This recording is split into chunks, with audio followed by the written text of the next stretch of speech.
합정역 애니플러스에 다녀왔습니다. 이 영상이 올라가는 날 하루 전인 수요일에 굿즈가 입고된다 해서 바로 출발했습니다.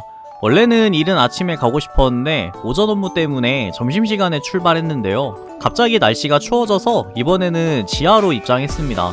지하로 입장해서 교보문고를 지나 애니플러스점에 도착했는데요. 생각보다 줄이 없더라고요. 그래서 금방 끝나겠구나 싶었는데 정문을 가보니 저의 잘못된 판단이었습니다. 왼쪽 대기줄엔 굉장히 많은 분들이 계셨고 3줄이 대기를 하고 있더라고요.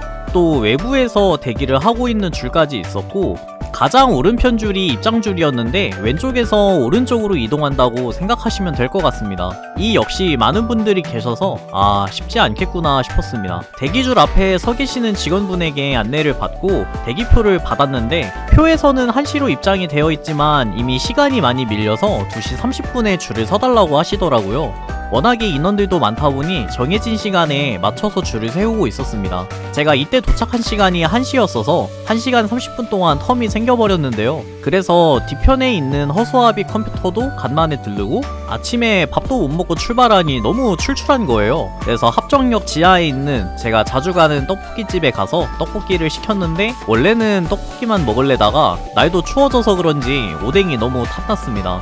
그래서 2개 먹고 대기실에서 기다리다가 2시 30분에 줄을 서기 시작했습니다. 줄 서는 데는 다들 안내도 잘 지켜주시고 크게 문제는 없었는데 인원들이 너무 많아서 그런지 줄이 금방 줄어들진 않았습니다. 그렇게 입장줄 근처까지 오게 됐는데 이미 품절된 물품들은 앞에서 보여주시더라고요.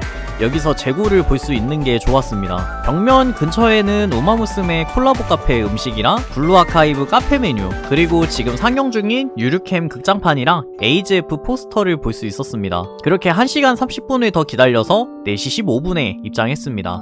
입구에서 아로나가 반겨주더라고요. 카페 콜라보의 경우 저도 주문하고 싶었는데 대기를 1시간 30분이나 해야 한다고 해서 이러면 집에 너무 늦게 갈까봐 아쉽지만 카페는 즐기지 못했습니다. 콜라보 때마다 매번 보여주는 화면인데 모모이가 귀여워서 찍었더니 갑자기 찍자마자 추루기가 나와서 조금 놀랐습니다.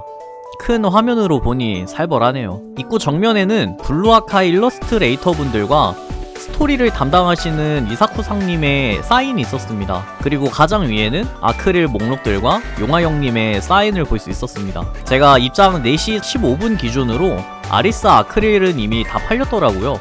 가장 먼저 품절됐다고 하던데 역시 아리스의 인기는 상당합니다. 옆에는 SD 아크릴들과 무선 충전기, 배터리가 있었는데 문제가 좀 있었던 무선 충전기는 재고가 매우 널널했습니다. 다음으론 인기 제품인 카드 케이스인데 아쉽게도 제가 구매하려 했던 게엔나는 품절되어서 아비도스로 구매했습니다. 이것도 이쁘더라고요. 다음은 머그컵인데 제가 가장 사고 싶었던 굿즈였는데요.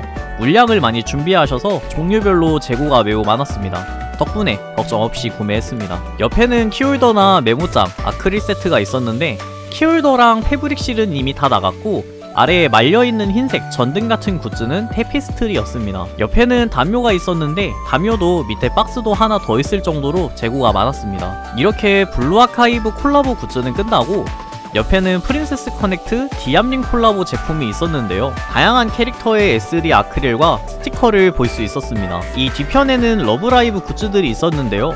아크릴부터 키링, 스티커나 야광봉 다양하게 볼 수 있었습니다. 그 옆에는 우마무스메 제품들을 볼 수 있었고 스파이 패밀리도 볼 수 있었습니다. 확실히 인기 애니라는 걸 느낀 게 브라 콜라보로 오신 분들이 이걸 하나씩 집어가시더라고요. 실제로 남아있는 재고도 별로 없었습니다. 건너편에는 카토의 피규어들과 우마무스메 머그컵, 그리고 이전 콜라보 때 남은 주문토끼 굿즈도 판매되고 있었습니다. 홀로라이브 굿즈들도 있었는데요. 중앙에 있는 구라라는 캐릭터 굿즈가 가장 적었습니다. 그리고 얼마 안 남은 김열의 칼날 굿즈들과 미쿠 파우치, 카구야를 마지막으로 결제를 하고 나왔습니다. 제가 산 굿즈는 클리어 파일이 담겨있는 결제 서류였는데요.